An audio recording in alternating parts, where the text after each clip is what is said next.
Pour les familles tahitiennes, le poste de dépense voiture est devenu plus important que celui de la nourriture.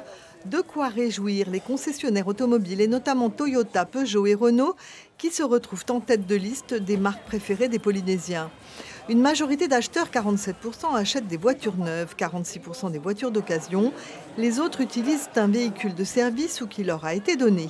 L'indice de satisfaction est excellent et plafonne à 97%, mais seuls 2% des consommateurs sont sensibilisés aux critères d'écologie, préférant de loin le côté pratique quand ils font leur choix. Pour la maintenance, les ménages dépensent en moyenne 57 000 francs par an. 60% ne respectent pas l'intervalle de révision recommandé, sauf quand le SAV est compris, et 25% font appel à des mécaniciens qui travaillent au noir. Les garages privés sont plébiscités avec un taux de fidélité qui frise les 66%.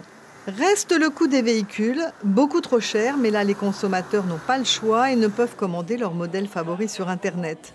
Les publicités alléchantes qui passent en boucle à la télé en métropole et visibles ici sont à multiplier par 2, voire par 3 pour les automobilistes polynésiens. L'association Tetiara préconise une baisse des taxes et une révolution dans les transports en commun qui contribuerait à baisser la charge voiture dans les budgets. On pourrait améliorer la situation. On a parlé des taxes. Il faut peut-être revoir tout ce domaine-là au niveau de la fiscalité. Et aussi, secondo, il faudrait peut-être améliorer les transports urbains.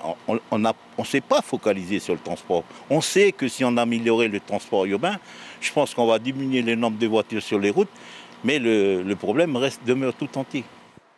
Tout entier, car il reste aussi le problème des routes. Pas un kilomètre supplémentaire n'a été construit ces 10 dernières années, alors que le nombre de voitures ne cesse d'augmenter. Il y a bien des élargissements de voies qui sont effectués, ainsi que des systèmes de circulation alternés qui sont mis en place, mais rien qui ne change durablement un trafic routier qui devient de plus en plus pénible. Aujourd'hui, la plupart des Tahitiens perdent 2 heures de leur temps par jour pour aller au travail et en revenir. L'information en continu sur Polynésie la première, Internet et réseaux sociaux.